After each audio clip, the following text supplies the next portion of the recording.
And welcome back to another episode of The Conversation. I'm Nubareto, The Conversation. We're meeting different candidates.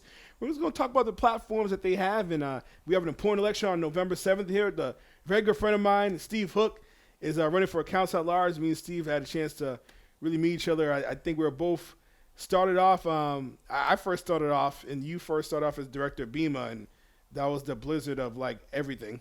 Every single week, those snowstorms. So I got the chance to know you and realize the type of work that you put in. So Steve Hooke, the director of BEMA. Steve, thanks so much for joining us, and appreciate coming on the podcast. Thank you for having me, and thank you for everything you guys do for the community.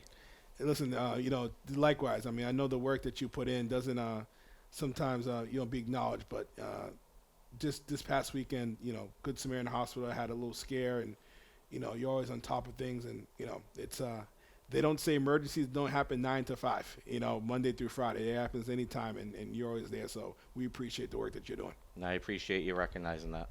So let's first talk about you decided you're going to run for city council at large. For people who don't know you, Steve, tell the constituents who you are and why you decided to run for city council at large. Sure. So my name is Steve Hooke. I'm a lifelong Brockton resident, lifelong Brocktonian, born and raised here. Lived on the east side my entire life. Raised three beautiful daughters in the city of Champions, who all went to Brockton Public Schools. I have worked in public safety for 30 years in a neighboring community, and I've been the City of Brockton Emergency Manager for the past 9 years, appointed under Mayor Carpenter, the great Mayor Carpenter, and worked under three administrations with Mayor Rodriguez and, of course, Mayor Sullivan. So definitely, let's talk about some of the experience that you have. I know you do work over in Holbrook as well, and obviously director of BEMA. Talk about that experience of emergency management in different capacities, and why it's giving you the qualifications to be our next city councilor. Sure.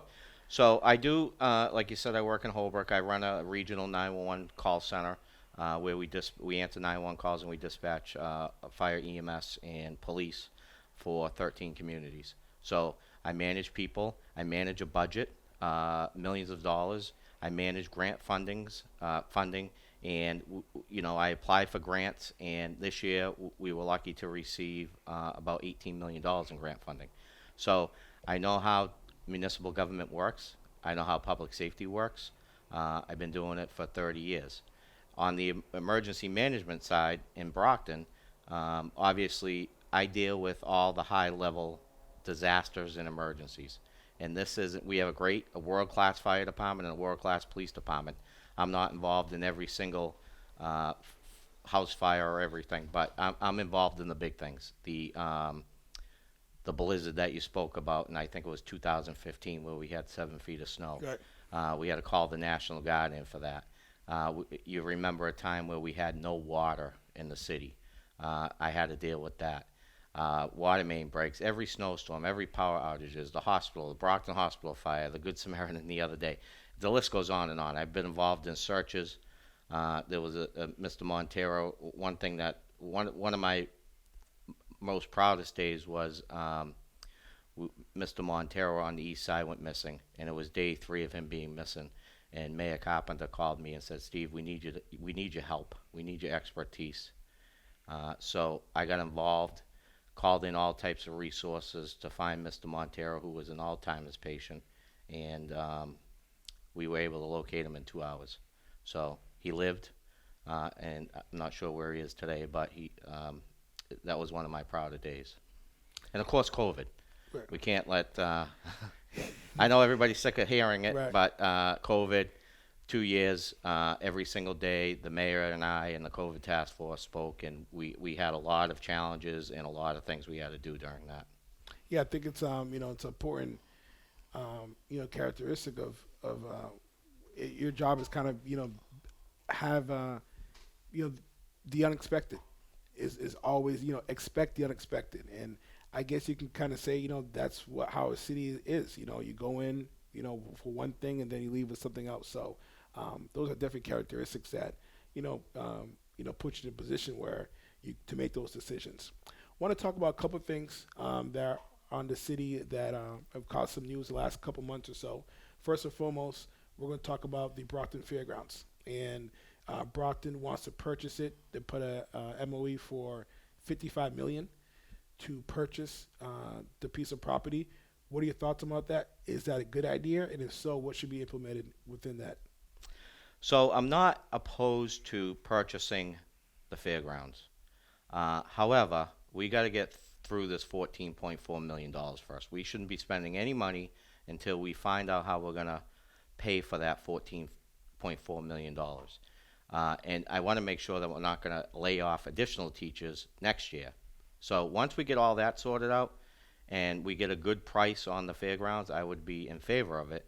And I think we need to use the fairgrounds property for a entertainment complex, a place for the kids to go to, community center, obviously some commercial businesses there for our tax base, and we should also look at that for housing, affordable housing for our veterans and our seniors. I think, in terms of that, they kind of relate because I was talking to City Councilor Jack Lally. He was just basically saying that, until this deficit thing is solved, it's going to cause a delay on the purchase. Mm-hmm. Your thoughts on that in terms of, I know it's a school community problem, but it's now become a city problem because they need to be paid. Absolutely. What's your thoughts on the relationship that needs to happen, some safeguards that need to happen for a $14 million deficit will not, be the case again, and we don't repeat that, that mistake on, I'm not sure on what level, that oversight or overspending, whatever you want to call it, what needs to happen for that's not repeated? So I'm a department head in the city. I have a budget, although it's a small one. I have the smallest probably budget in the whole city, but I have a budget, and I have to go through the same process that the school department goes through and other departments. So I use Munis. I can't spend a penny over my budget without somebody approving it. So we need to look at that. How was somebody able to spend additional funding from the budget, without approval? And I think, there are checks and balances in place. The school department has a CFO, the city has a CFO, and the city has an auditor, right? And an auditing department and a procurement department. There are already checks and balances in places. We have to figure out where that failed. But I think in order to do that, and Newbie, I'm not a politician, you know me, and I don't speak like a politician. I'm pretty straightforward. But I think the finger pointing has to stop between the school committee and the city council. We need to roll up our sleeves and figure out how to fix this $14.4 million problem. I agree. I think there's a lot of finger pointing, and what I've seen is a lack of accountability on either side. And again, mistakes were made, and those are acknowledged, but accountability on either end doesn't seem to be in existence right now. Right. Let's talk about some things that you would like to see as a city councilor going forward. If you're elected in the next 2 years, what are some things that you want to see? And I know you're going to be looking forward to that public safety building. If you're elected, the BEMA is going to be housed there. I know, playing a big part of that is going to be pretty cool. What are some things you want to see going forward if you get elected to that seat? Yep. So the public safety building is going to be huge, right? I've been in the police department. I've been in Fire Station 1 and fire alarm. Our city workers deserve better. And I think having all four of those departments in one building is going to be great. And it's going to clean up that Legion Parkway, Warren Ave area. The other things that we need to address is the homeless under the bridges. We need to clean up the city, and it's the little stuff, right? Perception's reality, right? I know people that don't even want to go downtown because of the issues downtown. We need walking beats downtown from the police department. We need somebody constantly downtown cleaning, cutting, even on the curbside where you have grass coming up, that needs to all be cleaned up. I think, and that's the little stuff, right? The homeless issue is a big problem. We have to be compassionate, and we have to work together with our state partners and maybe our federal partners for a solution on that. But I think, Those are some of the things that we need to do, but nothing starts. We're not going to be able to do anything without public safety and people feeling safe to go downtown. And we need to restore and build some of those businesses that are downtown and get rid of some of these vacants. You're 100% right about that. How does a city councilor champion that? I mean, you're one of 11. You're not the mayor. You're not making those decisions. You're just, basically, approving and appropriating money. How does a city councilor help things like homelessness and things that you mentioned? Well, I think, we need to work with our state delegation. And I think as a city councilor, I have a voice.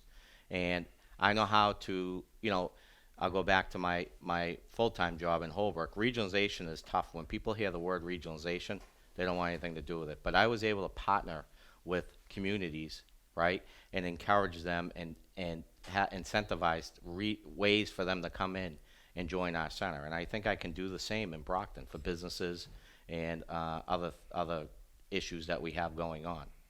Got a couple minutes left. Okay. Make a final pitch. Why should you be one of the 4 city councilors that the city of Brockton and the constituents should elect? So again, my name is Steve Hooke. I'm running for city councilor at large. Lifelong Brocktonian. Raised my 3 beautiful daughters here. My family lives here. We've lived here our whole life. I've been involved in the city even before I was the emergency manager. I did some volunteering at Brockton Hospital way back when. I did some other things, but I've been involved in a lot of the city. I sit on the traffic commission. I sat on Mayor Carpenter's pedestrian safety task force.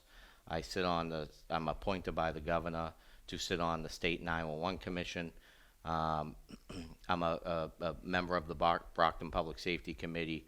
So, and I'm already doing work for the constituents, and a lot of times when these constituents can't get a hold of their counselor on a weekend or at night, they'll call the emergency management agency, and that phone is forwarded to my cell phone, and I answer that phone 24/7. And that's how I'm going to be when my constituents call. I answer 24/7. I had a lady call me on 4th of July. She had sewerage backing up into her basement, and she had no one. She tried calling everybody she knew from the city side, and of course the city's pretty much closed on the 4th of July, and she got me. I answered the phone, and I had services to her in 20 minutes. So this is what it's about. I work for the constituents. I work for the residents. I work for the business owners. So I've done a lot for the city. I love Brockton. Brockton is beautiful. It's diverse. So I appreciate your vote on November 7th. It is Steve Hooke running for city council at large. Make sure you go out and vote on November 7th.